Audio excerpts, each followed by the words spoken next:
Okay mga busing, dalawa po ang pakay ko ngayon. Kung kita nyo po yung mga nakatayong tangkay ng mais na yan, wala na po yung bunga. Na-harvest na po yan kahapon.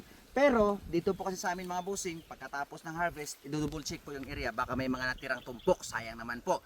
So ito po mga busing, kung sa English pa, search the area. Baka may mahagila pa akong mga tumpok or mga bungang natira. Ito po mga busing, oh. Meron laman, oh.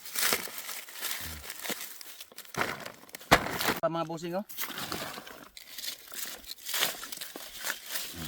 Sayang to.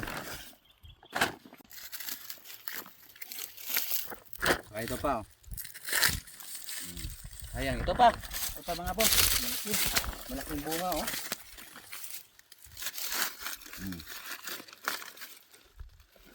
Ito pa mga boss, oh, kitang-kita pero hindi po nakuha. Maliit lang ito pero may laman. Ayun. Okay. Hanap pa tayo.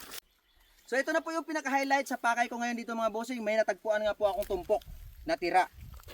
So, ayan. Oh, malalaki pa naman ang mga bungang ito. Grabe, malusog. Ayan po. Ikuha pa tayo ng sample isa. Ito po.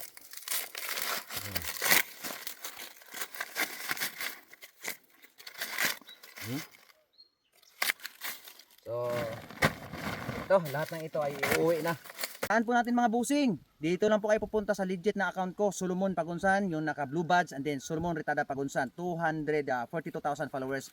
Kung mayroon man pong transaksyon na nag-aalok, nagbibenta ng manok, tangkay na kamuting kahoy, tangkay ng napier, tangkay ng tubo, via TikTok mga busing, hindi po yan ako.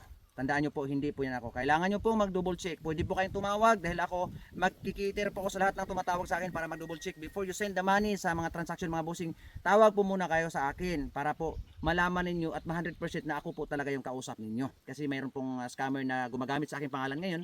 Nakaw po yung aking mga video at ina-upload sa TikTok at yun pinipirahan niyo yung mga tao. So dapat mag-ingat po tayo sa panahon ngayon mga bossing, and happy farming!